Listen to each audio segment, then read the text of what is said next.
In the name of Allah, the Merciful, the Compassionate. This poor strange Nursi, this poor man cries out, screaming and wailing as if his liver is burning from the decline of the nation, saying, "Ah, ah, ah, what a pity." By abandoning the marrow and the kernel of Islam and focusing only on its shell and outer appearance, we were deceived. This poor strange Nursi, yes, poor. Of course, this isn't about money. The truths in the Risale-i Nur are from the truths of the Quran. For example, a person might hold many treasures, but they don't belong to him. He is just a trustee. That person is still poor, right? So in that sense, he's saying, I own nothing. These meanings belong entirely to the Quran. Poor and strange. Strange also implies being in exile. He withdraws himself from the things people are used to, the things they are comfortable with. He pulls back. In that sense, he becomes a stranger. He gets closer to the truth. Because he put forward a different style, people could have called him a heretic or an innovator, but they didn't. They appreciated it, they understood it, they looked at his integrity and direction and called him the wonder of the age. His liver is burning. Remember what the author says elsewhere? There is a terrible fire in front of me. My children are burning inside it. They are catching fire. I am trying to save them. He is burning inside because of the spiritual state of this nation. He is grieving. He is screaming and wailing because in the end, life itself is in danger, right? The result is the loss of eternal happiness. It's a huge loss. The author sees this, he realizes it. So he cries out, "Ah, ah, ah, what a pity we abandoned the marrow and the kernel of Islam, and focusing only on its shell and outer appearance, we were deceived." He makes the diagnosis immediately. We focused on the shell and got fooled. It's such a realistic observation. People want the truth, they want reality. Once they see the truth and believe in it, living it becomes very easy. People want to be convinced, don't they?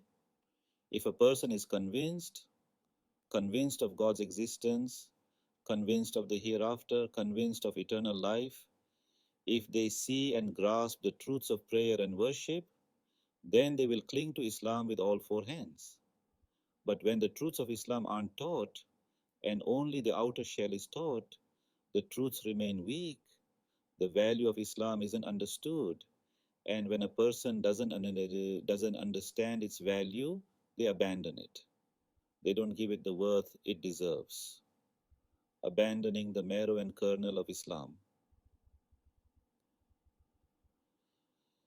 So if we ask what the marrow and kernel is, from the first word of the Risale-i Nur all the way to the end, the whole collection explains exactly this.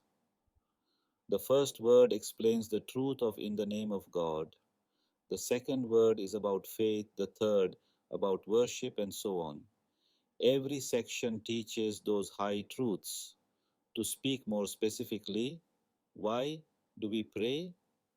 That is the marrow and kernel of Islam. How do we pray?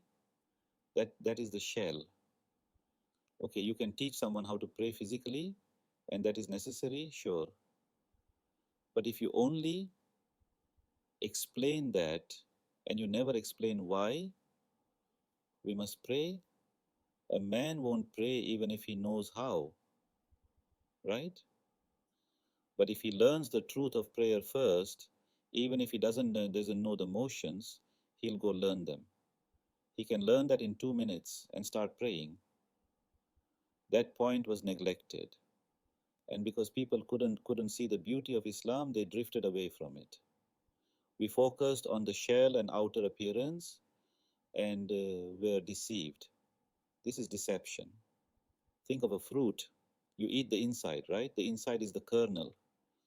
But if you busy yourself with the peel instead of the inside, That's being deceived. Or think about school. The purpose of school is education. If you ignore the education and just busy yourself with the desks, the tables, and the paint on the walls, that's the shell. If you focus on the shell, you haven't understood the purpose. Everything has a shell and a kernel. The one who seeks the kernel is on the straight path. The one who leaves the kernel and plays with the shell has gone astray. Here is another sentence about the kernel. Know for certain that the highest aim of creation and the most sublime result of nature is faith in God. A person needs to learn this first. Why was this entire universe created? The atoms, stars, the earth, the solar system, animals, humans. Why were we created? What is the main goal? Humans are created with such a beautiful nature, equipped so perfectly, just like a telescope. Think of a telescope. It's made to see the stars. Human nature is made to see, and the universe is made to show God. The two together complete faith in God. Know for certain that the highest aim of creation and the most sublime result of nature is faith in God, and the highest rank of humanity is the knowledge of God contained within that faith. Yes, there must be a creator. Without a creator, none of these perfect arts or creatures could exist. Once you say that, the next question is, who is he? Who is he? That's where Pachadati, knowledge of God, begins. Believing there is a creator is faith. Asking who is God, what kind of being is he, that is knowledge. The brightest happiness and sweetest bounty for jinn and mankind is the love of God contained within that knowledge. So you have to start there.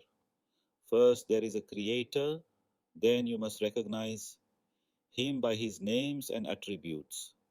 And since all those attributes are reasons to love him, after knowledge comes love. And for the human spirit, the purest joy, and for the human heart, the cleanest delight is this spiritual pleasure contained within that love of God. Yes, there is a pleasure for the soul in loving God. But let's not go too deep into that right now. Yes, all true happiness, pure joy, sweet bounty, and clean pleasure certainly lie in knowledge of God and love of God. They cannot exist without Him, Patatim. If a person doesn't find God, who is the ultimate truth, then whatever else he finds has no value. If he doesn't know God and love Him, the foundation is wrong from the start. That person starts chasing other beings, loving other things. The foundation cracks. You have to settle the biggest truth in your world first, then arrange everything else around it. The one who knows and loves God is potentially or actually receiving endless happiness, bounty, lights, and mysteries. The one who does not truly know and love Him is spiritually and materially afflicted by endless misery, pain, and delusions. The light of the conscience is religious sciences. The light of the mind is modern sciences. The truth is revealed by the combining of the two. There are two types of knowledge. One is about the order in the universe, physics, chemistry, positive sciences. The other is the science that introduces God through the universe. Imagine seeing a tree.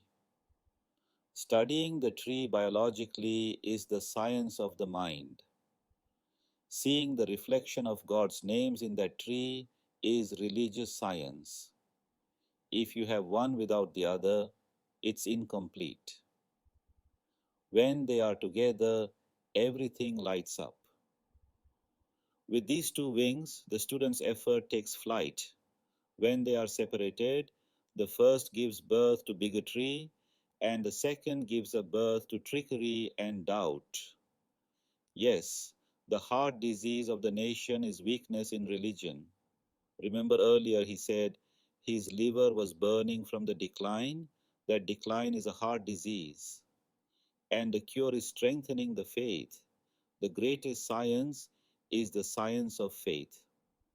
Religion, as the Master defined it, is a guide that describes this beautiful universe along with its maker.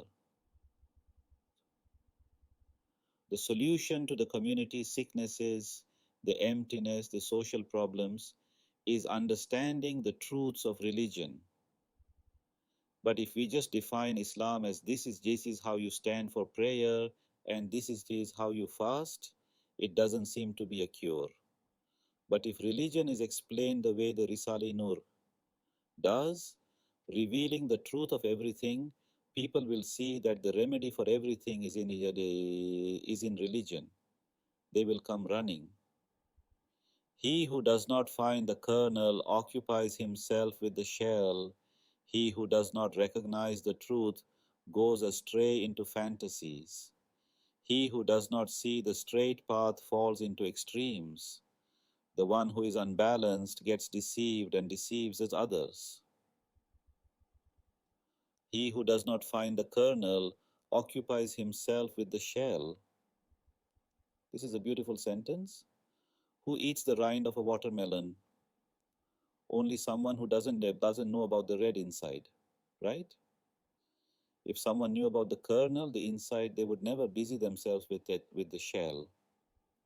If you see the kernel, you choose the kernel. It's not that people prefer the shell, it's that they haven't seen the kernel. Who would mess around with a peel when the most valuable part is right there? The truths in these books are the kernel. They are real spiritual food for the human heart. If people saw this, they would only deal with the shell as much as necessary, because the shell's job is just to protect the kernel. It has no value on its own. He who does not recognize the truth goes astray into fantasies. Truth and fantasy are opposites. If it's not real, it's a fantasy you made up in your head. Who gets lost in fantasy? Someone who hasn't seen the reality. We are obligated to learn the straight path. Why? Because you only come to this world once. You don't get a second chance. You can't say, I lived wrong, I chased empty things, let me go back and fix it. That opportunity won't exist. So we are forced to learn the straight path. Now look at how serious this is. Listen to this. A lawsuit has been opened against everyone to either win or lose a permanent eternal property and estate, decorated with gardens and palaces as large as the face of this earth, in exchange for faith. Did you hear that? If a person wins this lawsuit opened against him, what does he get? A property as wide as the earth, an eternal garden, not a small backyard. Everyone gets a garden at least as big as the world, and it's yours forever.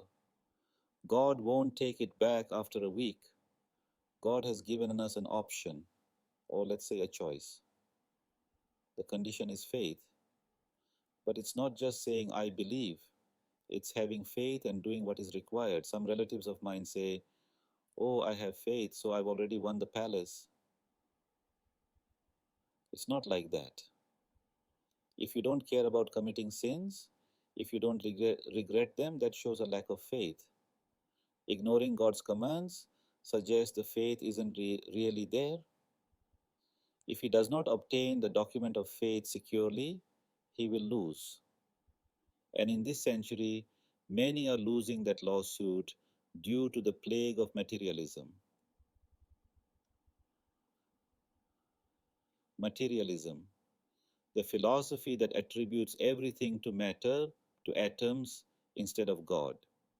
In the old days, faith was general and strong. You'd say God created this tree and nobody questioned it. But now there are so many confusing philosophies, the mind gets confused. Those confused ideas need to be swept away. That is what the Risale-i Nur does. It cleans the mind. Even a spiritual discoverer observed that in one place, out of 40 people who died, only a few won, the others lost. I wonder, he asks, if the whole sovereignty of the world were given to that man, could it replace this lost lawsuit? You lose an eternal estate as big as the world, with palaces and gardens, and you lose it forever. Can anything replace that? Even if you owned the whole world for 60 years, it's nothing compared to eternity. You can't compare a limited thing to an unlimited thing. As it says elsewhere, for the sake of the whole world, not even a fingernail's worth of paradise should be sacrificed, because paradise is eternal. Would you prefer a huge lake that dries up or a fountain that flows forever? The flowing one is better.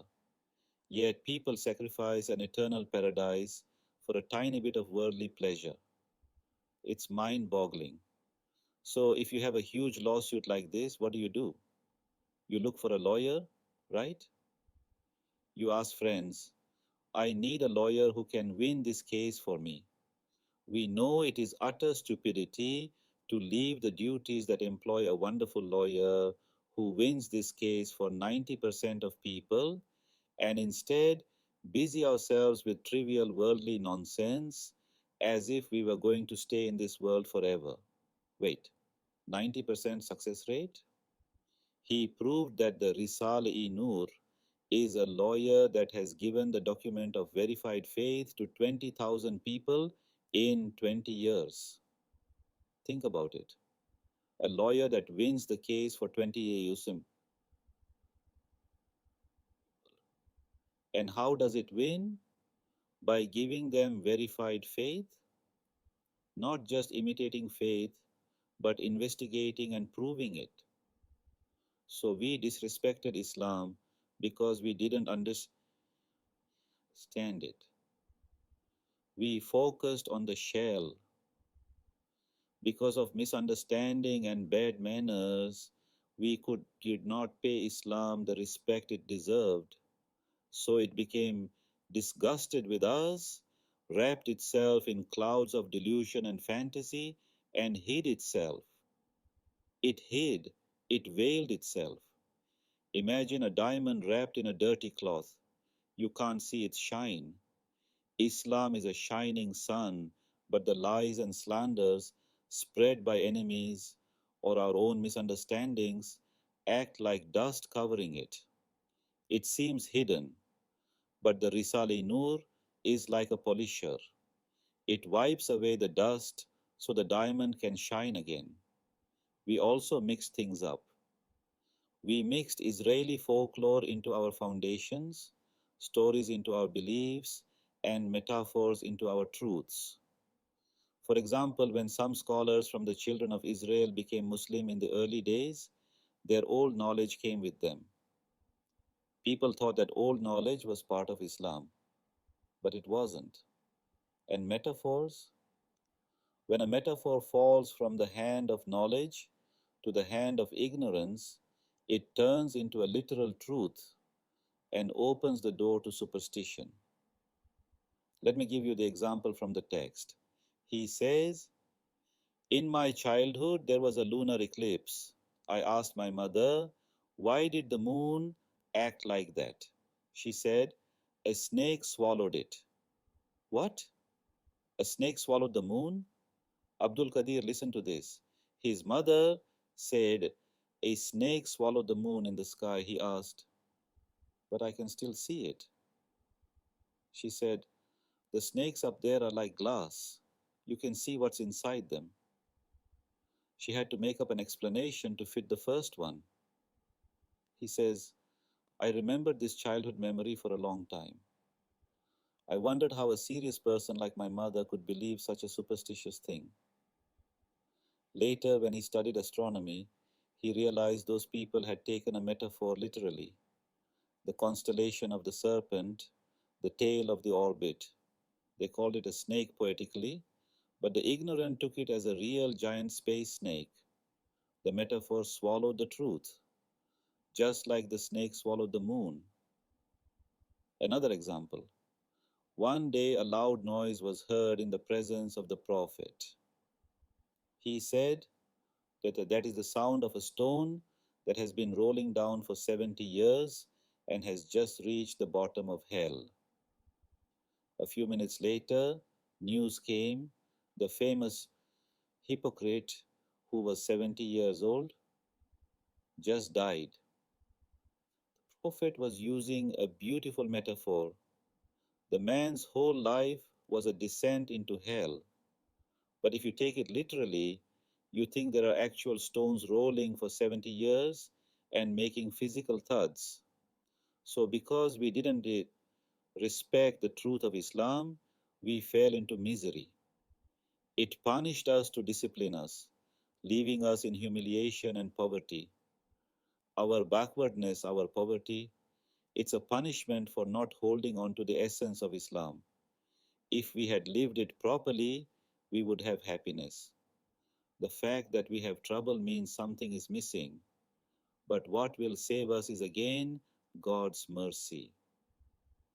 So, O Muslim brothers, come, let us apologize to Islam. Let us join hands and extend the hand of loyalty. Let us pledge allegiance. We need to say, we made a mistake. We didn't understand. We are sorry. We need to accept it in our personal lives. We need to say, the flaw was in me, not in the religion. If we grab hold of the strong rope, we will be saved. The Risale-i Nur is that strong rope. Read it, be convinced by the truths, and don't be afraid. I declare fearlessly my belief, which gives me courage to challenge the past centuries, is that truth will grow and blossom, even if it is hidden underground for a while. The future will belong to Islam alone. Yes, in the palaces of the future, the ruler seated on the throne will be the truths of Islam. The signs are already appearing.